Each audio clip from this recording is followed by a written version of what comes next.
আসসালামু আলাইকুম রহমতুল্লাহি বরকাতু। আমি তোয়েব রিপনে আসলাম আপনাদের মাঝে আরেকটি নতুন ভিডিও নিয়ে। আজকে আমি আপনাদের দেখাবো যমুনা সেতুর উপর দিয়ে কি সুন্দর একটি ভিউ, এবং যমুনা সেতুর পাশে ঠিক আরেকটি রেল সেতু তৈরি করা হয়েছে। বাংলাদেশের ইতিহাসের এই প্রথম যে বাংলাদেশে এত বড় নদীতে পাশাপাশি দুইটা সেতু, এটা এর আগে কখনো হয়নি কোথাও। তো বন্ধুরা, আসলে একটা অসাধারণ দৃশ্য।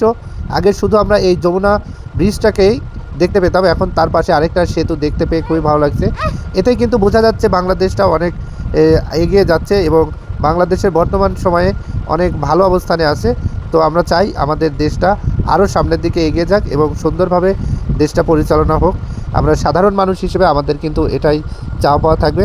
তো বন্ধুরা, অবশ্যই আপনারা আমার ভিডিওটি কন্টিনিউ করবেন। এই যে দেখুন, আমরা কিন্তু যমুনা সেতুর পর হাঁটতেছি। এই যে যমুনা সেতুতে গাড়ি আটকে আছে, প্রচুর জ্যাম। 7 ঘন্টা লাগছে এখন পর্যন্ত নাটোর থেকে যমুনা সেতুতে আসতে। এই যে দেখুন কি অবস্থা, চারপাশেকার অবস্থা দেখুন। এই যে পুরা সেতুতে জ্যাম, কঠিন অবস্থা। এই যে অবস্থা দেখুন, চারপাশে শুধু জ্যাম আর জ্যাম। জীবনে ফার্স্ট টাইম যমুনা সেতুতে নামলাম। বন্ধুরা দেখুন যে আসলে একদম নদী কিন্তু পরিপূর্ণ পানিতে ভরে গেছে, চারপাশে একদম থই থই করছে পানি।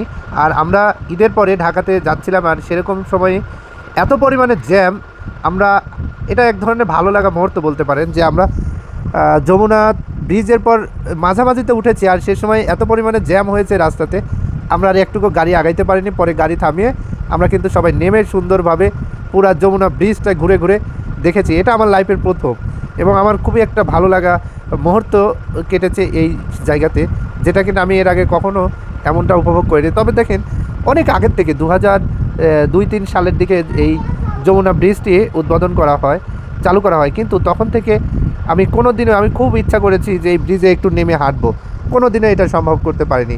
তো আসলে আল্লাহ তাআলা সবার সঠিক নিয়াত থাকলে পূরণ হয়, এটা আবারও প্রমাণ হলো। আমি তো খুবই এক্সাইটেড এবং আমার কাছে খুবই ভালো লেগেছে। জানি না আপনাদের কাছে কেমন লেগেছে। অবশ্যই আপনারাও যদি পুরো ভিডিওটি দেখে থাকেন আপনাদের কাছেও ভালো লাগবে।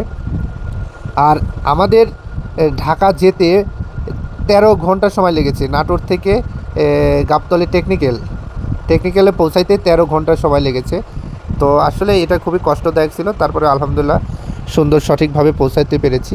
এত পরিমাণে জ্যাম ছিল, এত পরিমাণে গাড়ি ঘোড়া, এত মানুষ, আমার জীবনে আমি কোনো দিন এত জ্যাম আমি দেখিনি, আমার যেটা এই লাইফের এই প্রথম। তো যাই হোক, সব মিলে ভালো ছিল। সব বন্ধুরা সবাই ভালো থাকবেন, সুস্থ থাকবেন, সবাইকে শুভকামনা জানিয়ে আজকের মতো বিদায় নিচ্ছি। আল্লাহ হাফেজ।